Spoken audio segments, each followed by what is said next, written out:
and the rest of those moments where the Muslims were completely overpowered, and how all of that is in line with this hadith.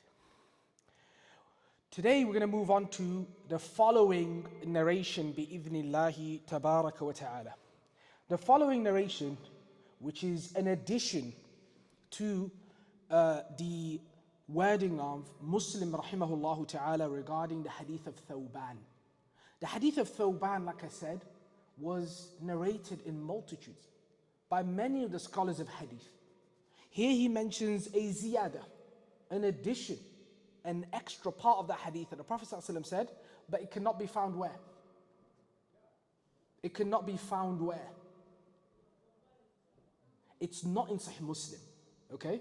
So this addition, he says, وَرَوَاهُ الْبَرْقَانِي وَرَوَاهُ الْبَرْقَانِي فِي صَحِيحِهِ وَزَادٍ.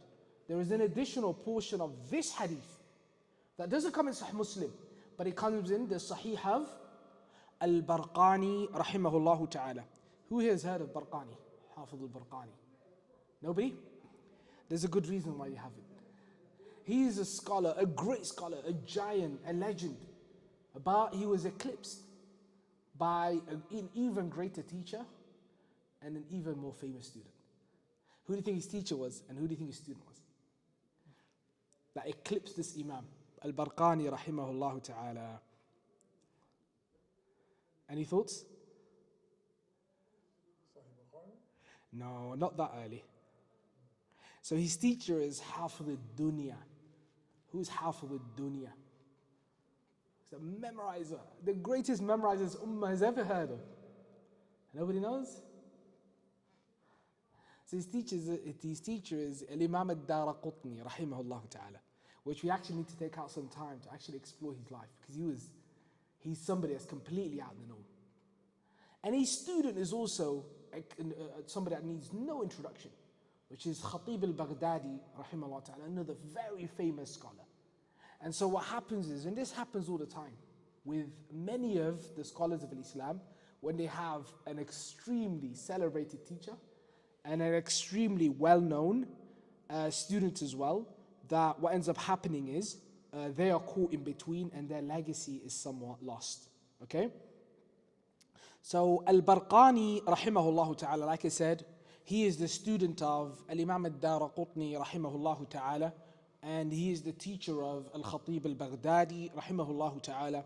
He dies in the year, right, 425 of the hijrah of the Prophet ﷺ, and so he is from the scholars of hadith of the 5th century of Islam. He is attributed to Barqan, which is a village quite close to Khawarizm, right? And he has this additional narration. I also want to quite quickly mention the author rahimahullah ta'ala says, fi sahihihi. Now,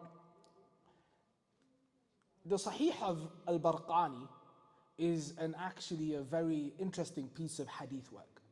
And so by that time in the history of the development of hadith, we have this concept known as al-mustakhrajat. Al-mustakhrajat. Who's ever heard of a mustakhraj? A mustakhraj is a work, right? A very famous mustakhraj that we still have around till today is the mustakhraj of Abi Awana.